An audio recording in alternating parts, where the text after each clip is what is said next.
Hello and welcome to another one video. How do the inside of igloos stay warm enough for people to live in?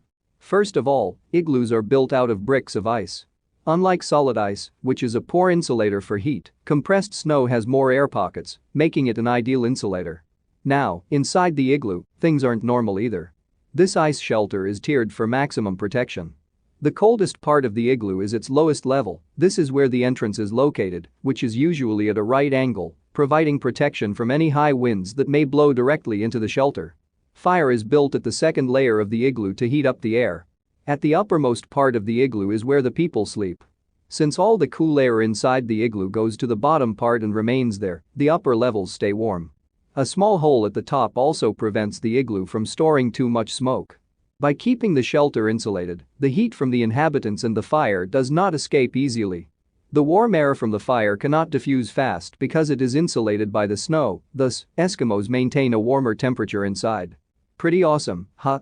Inside their bedroom, the Eskimos use willow twigs as a mattress and bedding made from thick fur to insulate the heat within their sleeping areas. They use these materials so they can insulate the heat to remain near their bodies. In addition, they also choose to sleep with a group. The more people to sleep in an Eskimo, the more body heat there is available to warm the atmosphere. Can you start small fires for warmth inside igloos? Each person inside an igloo is about an 80-120 W heater.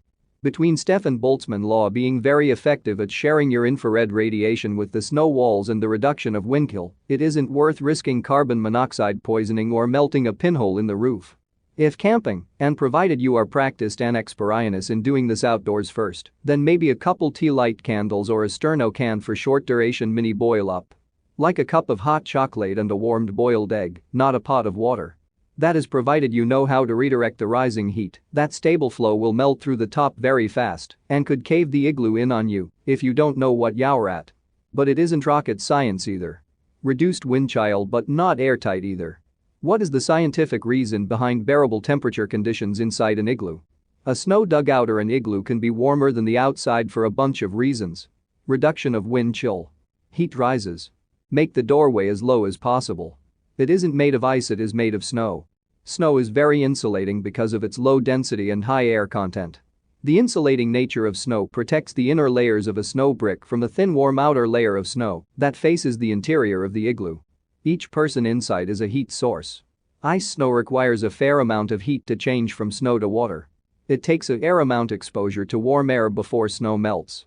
For example, it's a fair 15 degrees centigrade early April day here in the snow, while melting is holding up quite well. Volume holds heat, surface area radiates it.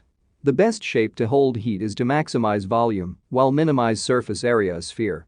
An igloo can be a hemisphere, but ideally an igloo should start out as a paraboloid but will settle down through a hemisphere soon enough. Same idea as maintaining compression in a concrete roof. Water ice absorbs infrared very well, so radiation cooling is stunted. Just to be clear, infrared isn't heat.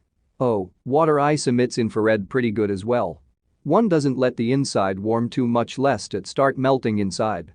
Appropriate insulation will help, such as a ground sheet, spruce boughs, sleeping bag, or traditional materials. Without such, your bum will get wet. Stay dry and stay warm. Meltwater or condensation will run down the walls and not drip, should freeze or absorb in on the way down. Proper venting is important. Thank you for watching. Please don't forget to like, share, subscribe the video.